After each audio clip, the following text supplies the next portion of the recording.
What's going on, guys? You're listening to episode 4 of the Point to Point NHL Recap Show. I'm Pascal Pryor, joined by, once again, Mark Howlerlack. Mark, how you doing, buddy? Pretty good, buddy. Just chilling here, watching the Montreal Columbus game. Big win for Montreal. Pretty pumped about that. Besides that, nothing really else going on, man. Just kind of chilling in, watching some hockey tonight. Yeah, I know at work you're going to have those bragging rights over our manager, Kurt. He's a Jackets fan. He's can't be too Won happy about $5 this. off him. You guys made a bet, eh? Yeah. Just put down $5 on it or what? He offered, and I'm like, yeah, sure, why not? You got to take that one up. The thing I find hilarious with him, man, is like, if he's watching it, like if he can't watch a game, he won't want to know the score, and he'll just go home and like rewatch the whole game. So it's like, if he's not watching the game and my team's playing against him, like I can't brag to him when my team's winning or anything, which sort of sucks, but it is what it is. I'm having a good day, man. Like, not gonna lie, it's a little late for you guys at home. It's 10:40 right now on Thursday night, so we're recording a little late, but you gotta find a time at some point this week to get it recorded. I think we should get into the big news from today, though. This was like absolutely massive news from the NHL. It's the Shane Pinto situation. Of course, he was holding out with Ottawa, but today it came out that he's going to be suspended for 41 games for violating the NHL's gambling rules. Mark, you've been reading up on this all day. We talked earlier about this, but can you like break it down some more? Because I know you've been doing a lot of digging on this one. Yeah, I can, but to be honest, we don't really have like many answers about this if we're really getting into it. Like, he was suspended for this, obviously. The NHL came out and said, though, there's absolutely no evidence that he actually gambled on an NHL game. So I'm not really too sure like why he's suspended. I was reading though that this 41 game suspension was like agreed upon both sides, so like he won't be like trying to get it lowered in any sense. This was agreed on like the NHL side and his side. So I mean, like, I don't know exactly what has happened with him, but it seems like he's obviously done something wrong, right? Like, for him to agree to take this 41 game suspension, like, you know what I mean? Like, he's crossed some sort of line in some aspect, and it just hasn't been fully released yet, I think. But to be honest, I think they did a pretty good job of keeping this like quiet. Like, we didn't hear about this till today, and this has been going on for a couple weeks. Apparently, like, Pinto's like really happy about how quiet it's been. And like the Senators just had no reason, I guess, to like make it public or anything. You know what I mean? They've obviously been taking a lot of slack for not signing him, but I mean, it makes sense now why they haven't been, right? And like why they didn't. There was that talk for the season before, like them moving out like a contract to like, you know what I mean, to sign him. Like Matthew Joseph's name was out there, like frees up almost $3 million to sign him. So I guess it makes sense now why no one was moved, right? Yeah, I know for me personally, I have to apologize to the whole city of Ottawa and most importantly, the front office of the Ottawa Senators, because in our season preview show, man, was I ripping Pierre Dornan and the Ottawa Senators for not having this guy signed and for some of the signings they did prioritize over him. And I'm looking like a clown right now because honestly, it was sort of the best situation not to sign him with everything that was going on. Of course, at that point, we didn't know about it, but looking back at it now, that was a pretty awful take on my part, and I should not be happy about that one. But yeah, as you were saying, like, there's not much about this situation other than the fact that he's just been suspended for 41 games. That's out right now. And I am curious to see in like the coming days what information will come out and be public, because whatever really did break, like, who knows even at this point if maybe it's something more serious where it's like the guy has a gambling problem, right? Like, we can't rule that out of the picture. And if it is something like that, and then of course, like, hopefully the whole situation can play out the best. But when I saw this news, the first thing I thought about was, wow, that's rough for Shane Pinto and the Ottawa Senators. But then when I was reading more about it and I was looking at articles online, there was a player in the English Premier League soccer, for those of you that don't know. He's a pretty big player for Newcastle. He plays on the Italian team as well, but he was just suspended today as well for 4 months for violating gambling rules within FIFA. So it's like, with all the gambling and with all the ads when watching the game now, like, where do you think we should go from here in all of sports with gambling and how to protect the sports involved. Because it seems like in every sport we're seeing more and more players like getting suspended or dealing with punishment for some sort of gambling violations, and it looks like it could go to maybe a bad place at some point. Like, do you agree with that? Or I don't know, man. Like that is, I didn't know about that until you just said that about like the English Premier League. But I mean, I don't know. Like I think like they should have the ability to like bet on other sports, and like I believe they do. Like other professional sports, like they're still allowed to bet on, but I don't know. Like I don't think I wouldn't change in any aspect for them like being allowed to bet like on the NHL, like as NHL players. Like I don't know. I feel like that shouldn't be allowed. Like I don't really know where it's gonna go, to be honest. I can't really see like much change happening. Like it is a couple guys kind of in a short period, right? But like I mean, it's not like this is happening like a lot in the NHL or anything, or at least like that we know of, right? So I don't really see much change, at least in the near future, to be quite honest. But like, I mean, it is around more. Like you said, there's so many advertisements. Like the Senators' sponsor on their helmet is Betway. Like, you know what I mean? Like it's becoming huge, especially like in hockey now, right? But I don't know. I don't really see it changing much in accordance to like rules for the players, I guess, and like staff, you know?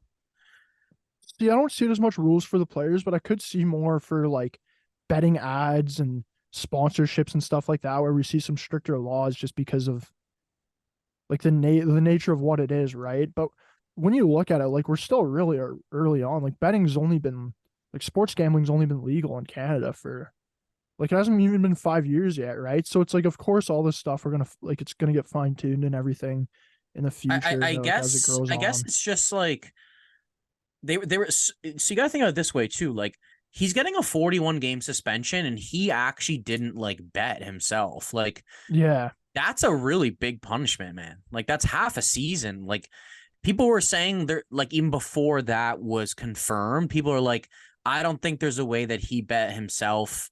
Like they think the punishment would be way more than that. Like I just think the punishment is too bad for like a lot of guys getting sucked into it, to be quite honest with you. And like I feel like since a guy got caught like this, you know what I mean? Like it's not going to be easy to like kind of like get away with it. See, I think the pun honestly, I think the 41 games is fair for him because I don't think the biggest issue is is like that the rules that he was breaking, but it's like where it could go, right? Because like all of a sudden maybe you find yourself in a position where you owe money to people or something like that, and then you are put in that position where you do have to throw games or you do have to affect the outcome of a certain like stat or shots or whatever it is, right? Like you want to protect the players and not have them put in bad positions for that. And I think the 41 games is really just showing the rest of the NHL that we're not going to have players be able to mess around here and with stuff like this and be able to not have that harsh of a punishment. But it's just a shitty situation honestly for him and for Ottawa, and hopefully it can get better, and hopefully just like there's no real more like serious stuff that will come out where it's going to be looking like it's a lot more trouble for both the organization and himself. The NHL, they did do something.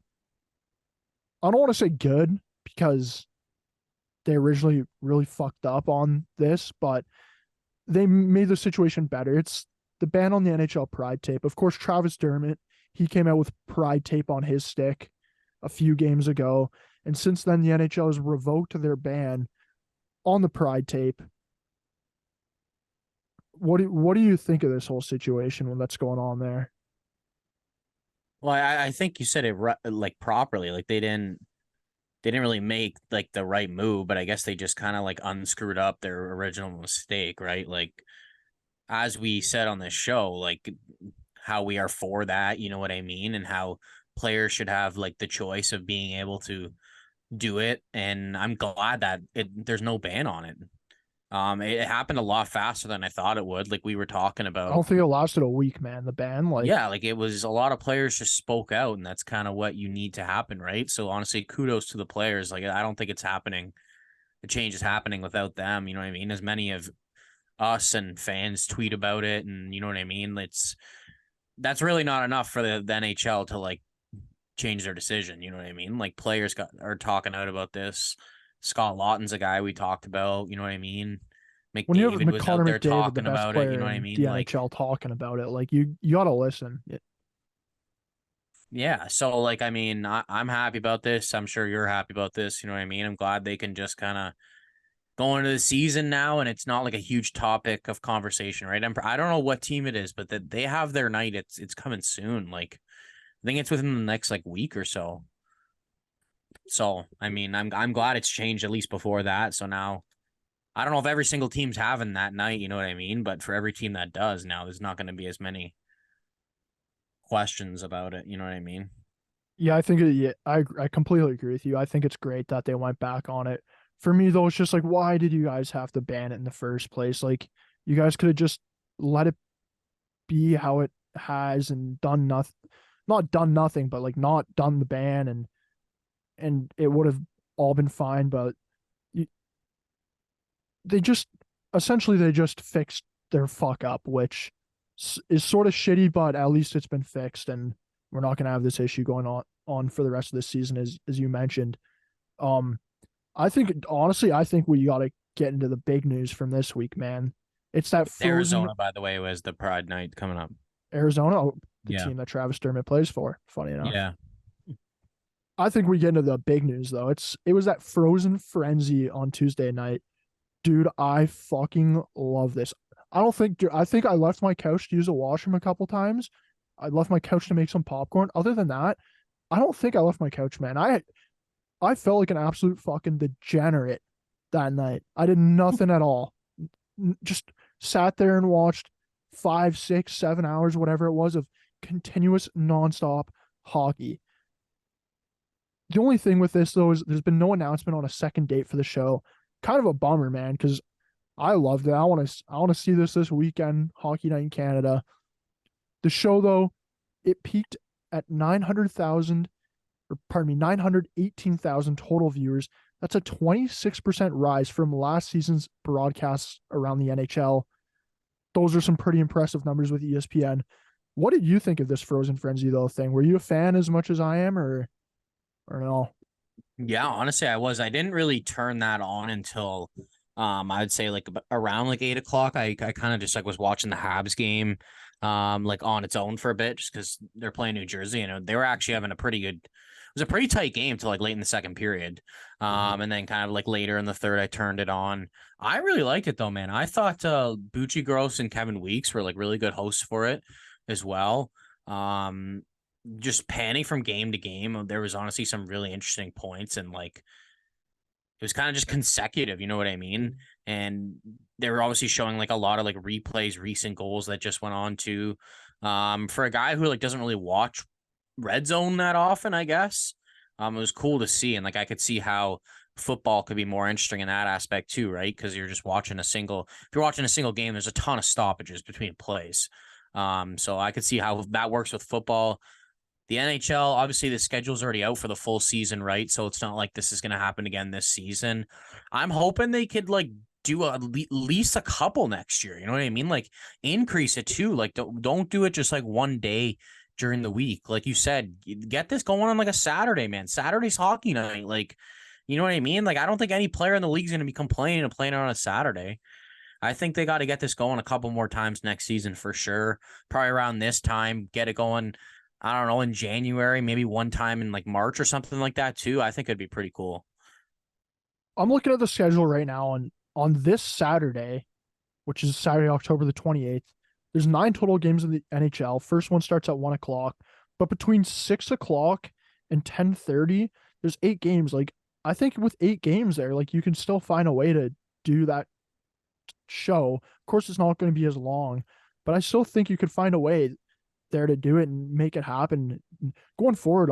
I think anytime that you have double-digit games, they should be doing this because, like, when you look at the numbers, like, man, if you are up 26% from last season's broadcasts, how is that not good for the growth of the game?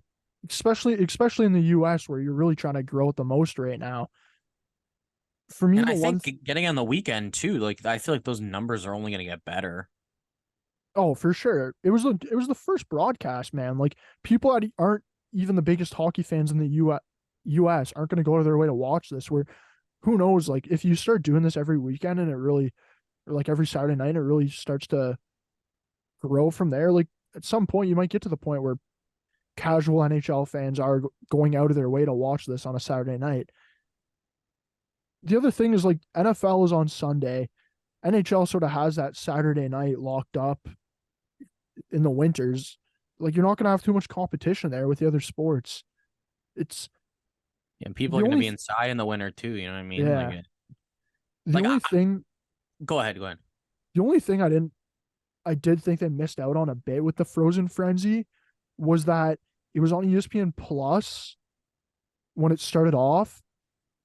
I believe it started at 6. So from 6 till 7 o'clock, it was on ESPN Plus only.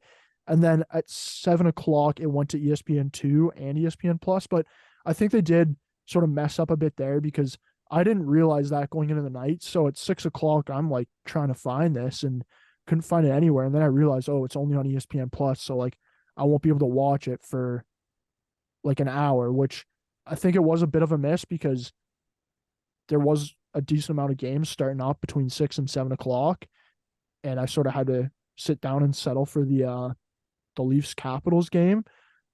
But overall, man, it was a hit. I fucking loved it. I can't say one bad thing about it, to be honest. It was good. I think I was talking to my buddy about this. I think a good idea would be like if you get it going on like a Saturday, say you start games at 1 o'clock, you have 16 games. Dude, I think you could even get away with starting them every half an hour. Then you have Yeah, start times going for 8 hours. Get your last game starting at like 9 o'clock. Because even having a game every half an hour would mean that like you're never gonna run into a situation where both there's the not something games to half an show. hour in parts or in intermissions. So, I think they could get it. I think they could get it where it's like the starts are even a little bit more apart.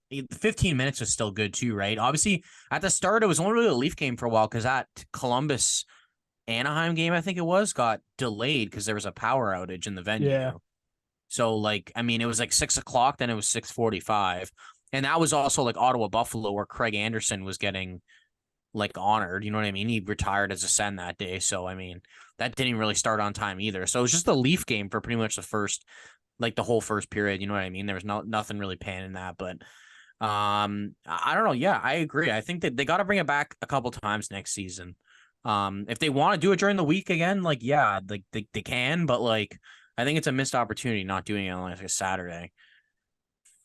the other thing you mentioned about not doing it on a Saturday is it was NBA opening night, plus you had MLB playoffs too. So it's like you have a fair bit of competition there where it's like if you do this next Saturday, let's not even say next Saturday because you'll still have the like a World Series will still be going on. But if you do this in a month on a Saturday where it's just regular season NBA and there's no other sports going on other than of course like NBA football is going to be on Sunday, but you're not going to have football Saturday night. Like I think it'll would do even better at that point. The other thing I really like with the Frozen Frenzy is like I don't know if you saw these parts of it, but when they went into the what is it? Not the control room, but like the strategy room or whatever that is in Toronto where they review the goals. Like they went in there and they interviewed the head guy there. They interviewed, of course, the head of player safety George Peros, and then they also interviewed Gary Bettman. Gary Bettman came on at like fucking 11 o'clock, man. Like thought it was past the guy's bedtime, but he was on the broadcast. I like seeing that because you go more into depth of like how it all works, and you got to see what Gary Bettman's thoughts were on, and he seemed to love it. Overall, it was a great hit. I will Man, it was say, good, but I felt like that whole George Peros interview, like he just did not seem like he was like yeah, he he was did like, not "Fuck seem like he this, wanted to get me do out it of that here." much. Like I'm sure he like respects that it was like a former player, but like I feel like just because he gets shit on all the time for the suspension decisions he just was probably not wanting some of those questions, but it was like, what are you gonna do? Like, you kind of gotta ask him. But it was perfect that like the Rasmus Anderson thing like just happened too, right? So I mean, Yeah, you could kind of talk about that a bit. dude, everybody on Twitter for the George Peros like 5 minute segments, just like ripping the guy, just get him off the TV. I don't want to see it. The one, the one thing I really did notice, so watching this and like watching all these clips from the games was like the NHL attendance, man. Like some of those games, like it's only the first bowl or the first like 20 rows you can see, but man, some of those games, dude, looked like pretty empty for what it should be. I know Washington Capitals, they've seen a massive decrease in ticket sales this season. They had 588 game sellout. Yeah, you heard that correctly. 588 games. That sellout streak came to an end this season. That's, of course, not good. The Winnipeg Jets, Buffalo Sabres, Calgary Flames, and San Jose Sharks are also looking at some attendance issues this season. All of those teams failed to sell out their home openers. Should this be something we should be worried about in the NHL right now? This is attendance issue at games. I don't know if we should be worried about it. Like, I mean, it's obviously not a good thing, but it's just hard, man. Pandemic hit people hard financially too, right? Like, everything's getting more expensive, including tickets. I was gonna go to the Habs Sabres game on Monday at first. Didn't end up going, but a couple weeks ago the ticket was like $60. I look Monday, it was 25. Like the attendance for that game too, the day before the frenzy, like that was not good either. Um yeah, I don't know. Maybe a little bit worried. Like, I don't think it's gonna get to the point where it's gonna be like really terrible. It is just a couple teams, right? Like The Winnipeg, biggest I don't know. It's just like, I guess that's surprising for them a little bit. Like, what else are you really doing there? You Yeah, know, for me, like, I'm not too worried because as you mentioned, like where we are right now in the world, like coming post COVID, it is a tough time. Like when you look at how much groceries cost, man, like you have a family spending like $250 plus a week on groceries. Like people just don't have the money that they had 5 years ago to like go to these events. And I don't think teams have fully clued in and like lowered their ticket prices enough, whatever it is. I think if the world and like money wise and economy was in a great place right now, and then you were having attendance issues, yes, then I'd be worried. But just where the economy's at right now, I'm not worried at all. The only one that is a bit questionable is the Winnipeg Jets, because of course we know with the history of that franchise, sort of what's happened when they came back to Winnipeg. I think Gary probably said, "Look, if this building isn't ever sold out, you guys are getting yanked 20 fucking seconds later." So with the Winnipeg Jets, I think they got to do what they can to sell out that building. Because if not, I could see a situation where the NHL isn't happy about that, and maybe they would look into relocating them again if it really got that bad after a couple seasons. But yeah, I don't think it's the end of the world, and it still is early on in the season. So this in a month, this could be nothing, and NHL's attendance rates are flourishing. I mean, I just owners are just gonna have to take a pay cut too and get cheaper tickets out there, you know? Yeah. The other thing is like all the worth of these franchises are growing, right? So it's not like they're going down in value. Like Ottawa Senators were just sold for a shit ton of money. Um, it's just No, where the 100%. economy's at right now and where people are able to spend their money. And unfortunately, right now, it's not the best time money wise for a lot of people. I think we go into the NHL whip around. We do this frozen frenzy style, go from team to team, situation to situation. We're going to start off with your favorite topic, Mark. I know you're looking at our show rundown right now. Absolutely ecstatic to talk about your least favorite goaltender in the NHL, who's Ilya Samsonov. Of course, Joseph Wall. He's been looking. He's been looking pretty good this last week. He played against the Capitals. What was that, Tuesday night? Looked good in that game. Played against Dallas tonight as we're recording the podcast. He looked pretty good in this game as well. An interesting stat I heard with him is he has yet to let in a goal in the first period or the third period. I have not watched the end of this Dallas game, so I don't know if that's changed, but he's only letting goals in the second period, man. Like, I don't know how you aren't giving this guy the net every night from now on until he hits a slump. Is Samsonov going to start anytime soon here, or is he done? No, I think you have to play him. You can't. I feel like you can't just fully give Wall the net because, like, I mean, if it's gonna really hurt Samsonov's confidence, like, I feel like you got to play Wall probably a bit more than you think you were going to, but you still got to give Samsonov games unless he's like unplayable. But I mean, like, it's still early in the season, right? But like, man, I don't know. I said this a week ago about this, and it's like he's played 3 really good games since Wall. So I mean, this take's looking pretty good on my end. Samsonov looked rough against Tampa. 3 goals on 4 shots. Wall comes in, they come back at the win. I mean, you got to play him like at least split the net right now. Maybe give Wall a little bit more.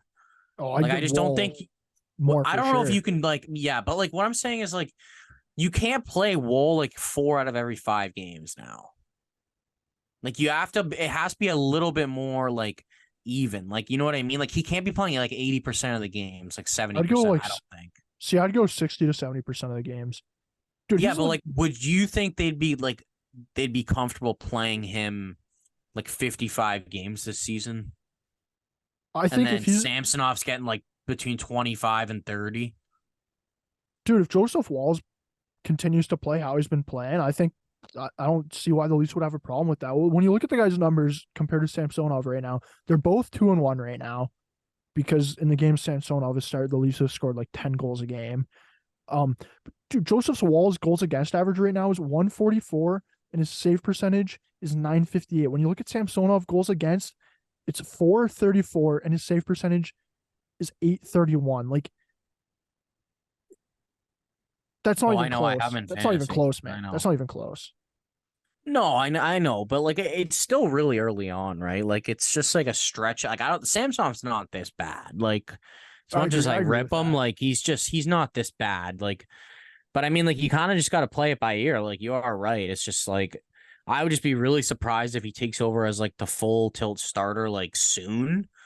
But I mean, like, if this keeps happening for like months and months, right? Like, I think it's gonna get to the point where you might see like a Stuart Campbell situation from last year, where like a rookie's coming in, you know what I mean? Like, ends up stealing his job, but Yeah, I think he's got to play better than him, like, more than just like a little stretch of games, right? Like, it's a long season.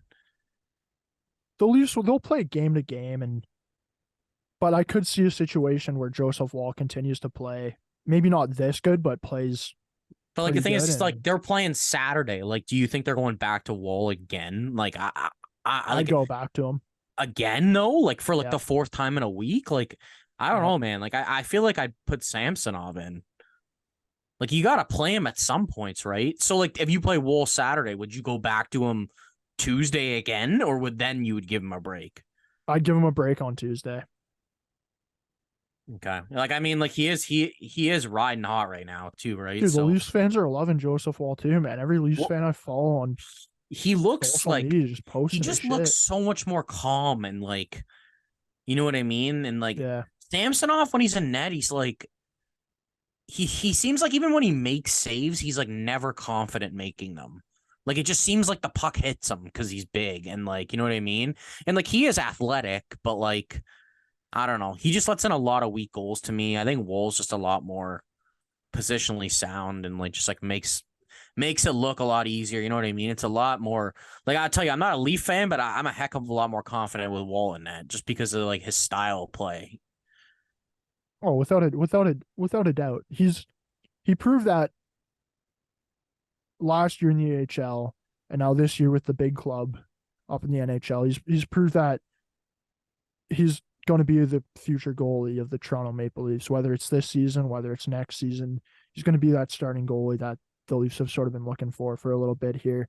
And that'd I be think really when nice if they can find that internally instead of having to like go out and pay a guy to come in, right? Like Oh, that'd be that'd a be really massive. nice pickup if he like turns out to be like as good as he's looking, you know? Especially with the way their cap situation's looking like, because at one point we didn't think William Nylander was going to get a cent over in the double digits. Now it's game by game. It's looking like William Nylander is going to get that Austin Yeah, Matthews everyone's 13 changing their million. mind by Fuck. game now. Well, that's just Leafs land for you, buddy. I don't want to rip them too much because they're probably like 90% of our viewers, but that's Leafs land, man. I was talking today with some of the boys at work about that, and some of them are like, honestly, I'd rather lose Mitch Marner at this point than lose William Nylander. I'm like, man, dude, like you guys are in, like, dude, That's an interesting take, they're but like aliens, man. They're like aliens, dude. Just don't know what to expect with them. well, I mean, is it because Marner hasn't really scored at all? But like, I mean, That well, he scored tonight. Got me a fantasy. Got me up in fantasy, no, man. I know, but I just mean just That because like Nylander's more of a goal scorer, right? yeah. So It'll be interesting though. Who knows? In a week, dude, they might be like, I'd rather lose Austin Matthews than William Nylander. You never know with that crowd. Let's go to another Atlantic Division team. I know Leafs fans absolutely love this team and their number one defenseman. He's the league leader in plus minus, Justin Hall. Him and his Red Wings, they've looked pretty good to start the season.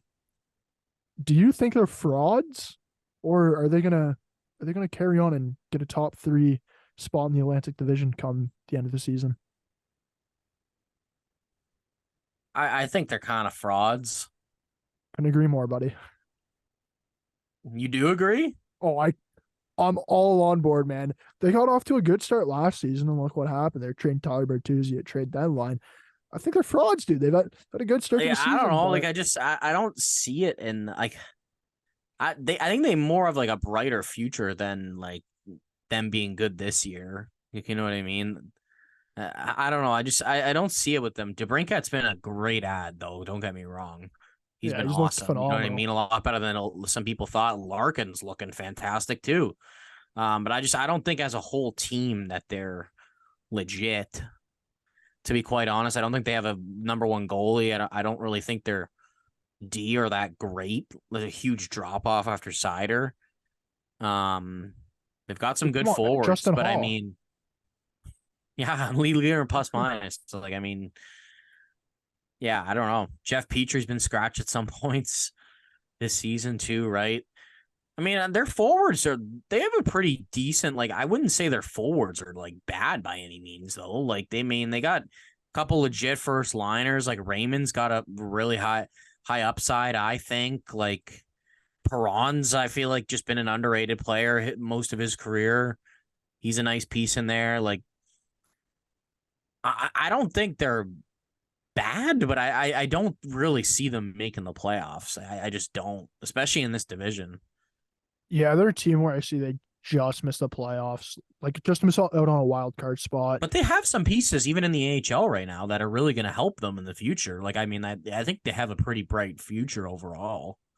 Like, I They have wouldn't a be good like mad if I was a fan or anything, but they have a good future, but I just don't think they're there yet. And as you mentioned, for me, the biggest thing is that defensive core.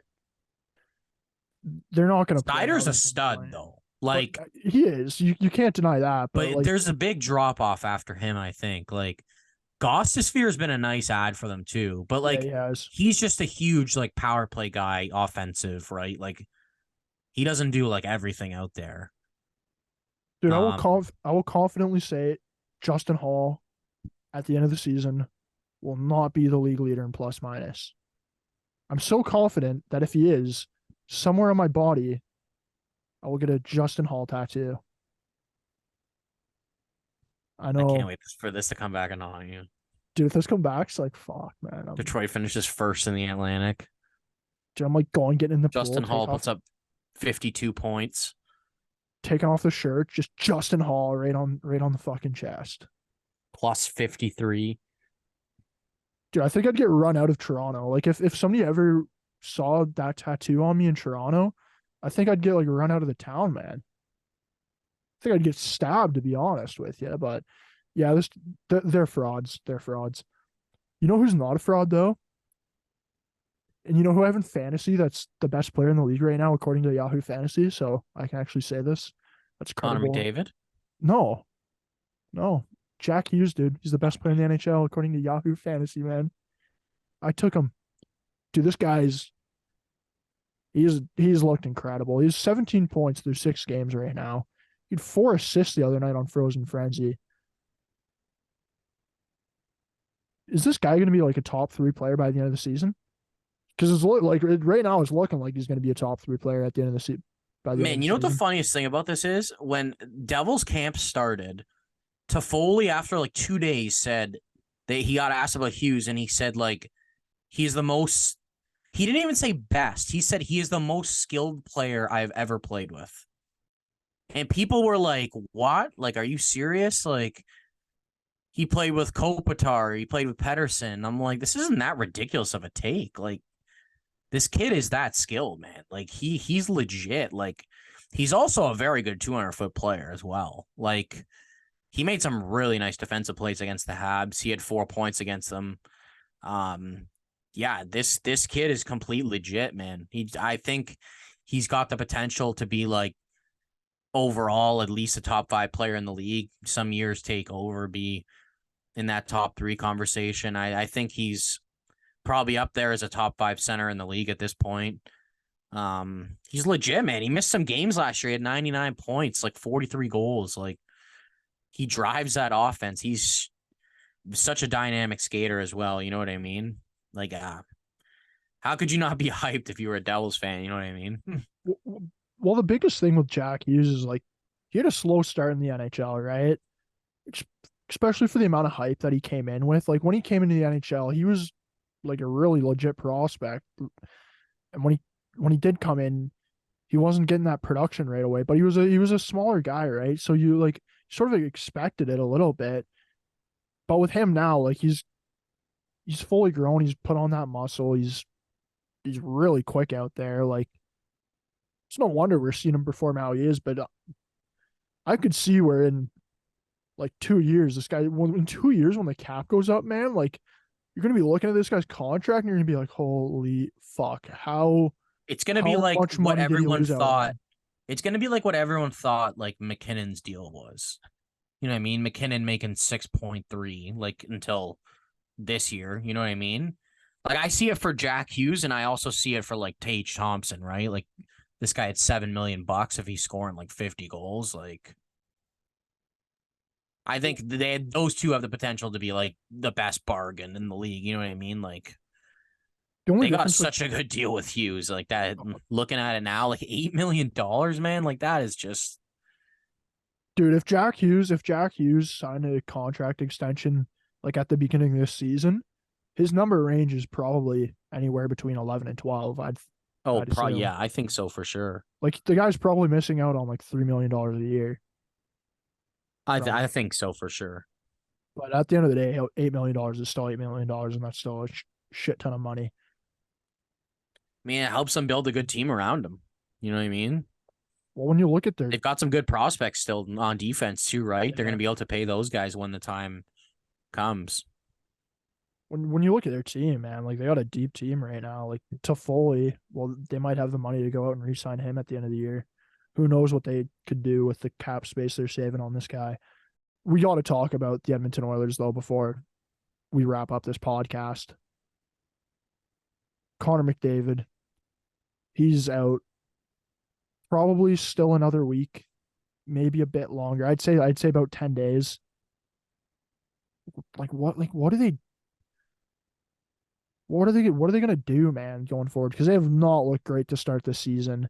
You're without McDavid now. They still haven't looked too great. They got to figure something out before we're at American Thanksgiving and they're still performing like this. Because if they're still like this at American Thanksgiving, I think at that point you really got to look at that team and say like, is this a massive issue?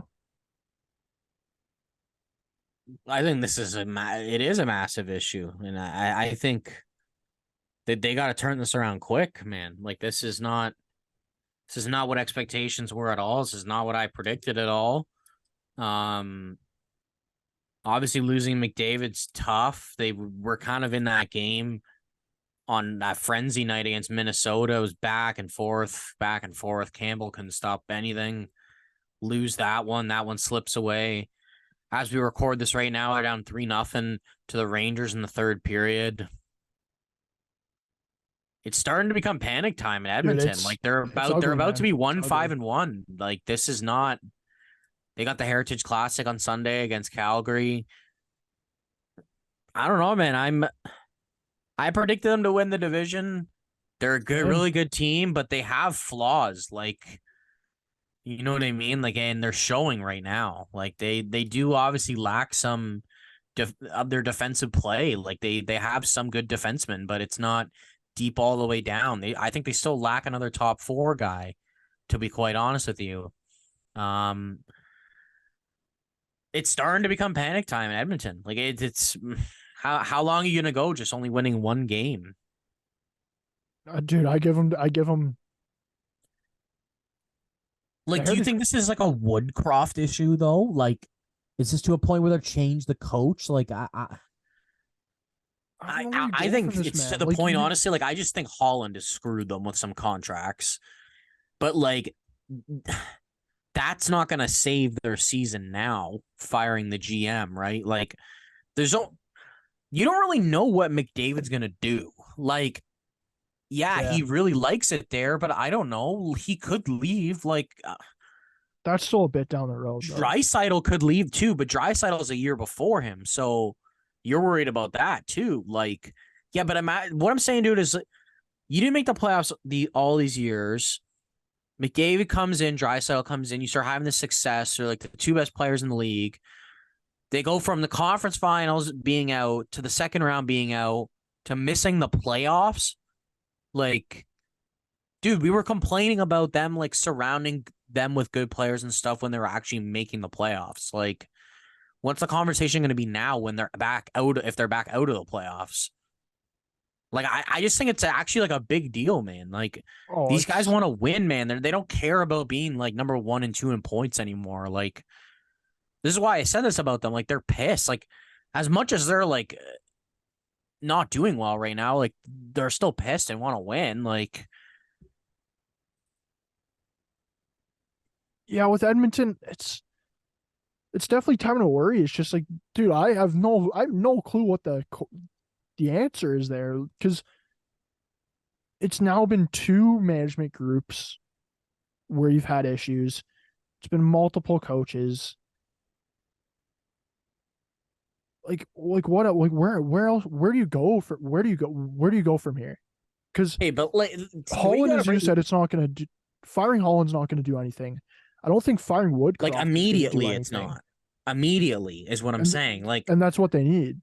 Unless someone comes in right away and makes moves to change the team. But like, okay, but you got to think of it this way. Like, they've got 2 of the best players in the world. They've overall got, like, I'd say a solid top 6. Oh, yeah. Their depth is like more defensive. They don't contribute a lot offensively, though. I think that's an issue. And like on D, it's like Bouchard's taking a step. Ekholm's a good ad. Nurse, it's like he's good, but he's not. He's a good defenseman, but like he's not what he gets paid. Like, not even close. Like, and then like you have Cody Ceci in your top 4, and then your bottom pairs like Desharnais and like Broberg, Kulak as well. Like, it's not like you're not looking at that like bottom half of their D and like it doesn't really scare you, right? Like, and neither does the bottom half of like their forwards. So like what I'm trying to say is like you've allocated $14.5 million to Nurse and Campbell. Like, what I'm saying is if they structured their team better and didn't go after Campbell when he's a free agent and didn't give Nurse this ridiculous contract, I just think that they'd be able to build their bottom 6 better, potentially have another top 4D in there, and then they're looking like a lot more scarier of a team. I think this is overall like on the GM. Like, I don't think, like, I think if Woodcroft gets fired, like, it's like, I guess it's how bad it ends up getting. Like, you know what I mean? But I don't really think it's on him right now at all. Like, I think it's on the GM and the way this team is like structured and the way the guys are getting paid. Like, yeah, when you're allocating $20 million to Draisaitl and McDavid, it's like you have to like be weary of your money around that. And those guys totally deserve that money. Like, but that's how you're going to build a good team and win when you're paying two guys that much money. Yeah, if they can figure out a way to get they're some just better so tight to the cap. You know what I mean? They're gonna have to figure something out. Whether it's giving up picks as we talked about last week, whatever it is, they ought to do something to get some salary cap relief and bring in some better players in the bottom half of their team. Like, they really didn't do anything from last year. Like, besides bringing like Connor Brown, like, what did they really? They didn't do anything. Like, because they don't have money to do it, man. Like, you know what I mean? Like, if Nurse was making like $6 million instead of $9 million, like, you know what I mean? Campbell should be making like half of what he's making, or even like less. Like, you know what I mean? Like, that frees up like literally like $6 million right there. Like, it's like you could bring in some other guys with that space. Like, I just don't think that money and then contracts were given out properly with this team. Like, yeah, I completely agree with you there. It could be a terrible situation that we're talking about with this team next week. I think before we wrap up the show here, quickly talk about the Podkolzin injury and the Brandstrom injury that just happened tonight with Ottawa. Man, those two injuries look tough. Like, hopefully both those players will be able to have quick recoveries. I know with Podkolzin, he posted on his Instagram, it looks like he's all right for what it looked like happened, but both these injuries sort of suck, and it's definitely tough to see this happen to players early on in their careers too, because both players are pretty young. Like, did you see the Brandstrom one or no? So I didn't actually see the Brandstrom one. I saw the Podkolzin one. That one was like pretty scary. He's a young, good prospect too, right? Too. So Yeah. I'm hoping he can make a full recovery and like still be able to play at like a good level. Brandstrom, I just kind of read about it on Twitter, but I didn't see any clip or anything. Yeah, both of these did not look good at all, but hopefully it's the best outcome with the both of them. Of course, we'll be back next week. This will be released Sunday. We'll be back next Sunday, bringing you all the biggest news from around the NHL and the hockey world. Thanks for tuning in to episode 4 of the Point to Point NHL Recap Show.